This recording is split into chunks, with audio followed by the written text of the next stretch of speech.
আমি এখানে ইংরেজি ডিপার্টমেন্ট 12 স্টুডেন্ট।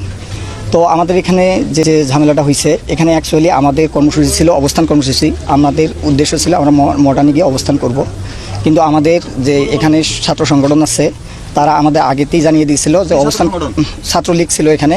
তো ওরা আমাদের জানিয়ে দিছে যে এখানে হচ্ছে আপনাদের অবস্থান কর্মসূচি করা যাবে না, আপনারা হচ্ছে পদযাত্রা করেন। আমরা সেটাতে একমত হয়ে আমরা এখানে পদযাত্রা করার জন্য ইচ্ছুক ছিলাম, কিন্তু তারা পরবর্তীতে আমাদের আরও ফোর্স করে আমাদের যে সবার সাথে কথা ছিল আমরা হচ্ছে পদযাত্রা করে চলে আসব। কিন্তু আমাদের যখন ক্যাম্পাসের গেটে যখন চলে গেছে তখন ছাত্রলীগ সহ বাকি স্যাররা যারা আছে তারা আমাদের হচ্ছে বাধা প্রদান করছে।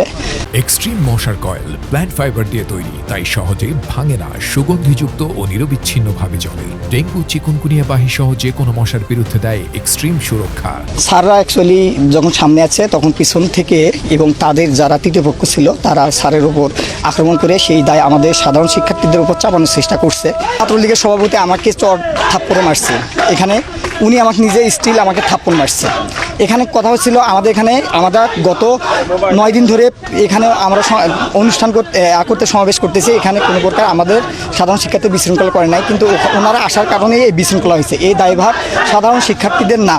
আমাদের দাবি আমরা এখন বর্তমানে এক দফাতে পৌঁছাইছি, সেটা হচ্ছে সকল প্রকার অযৌক্তিক এবং সকল প্রকার অযৌক্তিক কোটাগুলো, বৈষম্যমূলক কোটাগুলোকে দূর করে প্রথম থেকে চতুর্থ শ্রেণী পর্যন্ত যথাযথ কোটা সংস্কার করা। আর এখানে আমাদের হচ্ছে বিচার বিভাগের সাথে আমাদের কোনো সম্পর্ক না, আমাদের সম্পর্ক হচ্ছে নির্বাহী বিভাগের কাছে। কারণ আপনারা জানেন সংবিধানের 29 নম্বর অনুচ্ছেদে বলা হয়েছে সরকারি চাকরির ক্ষেত্রে সকল নাগরিক সমান সুবিধা ভোগ করবে।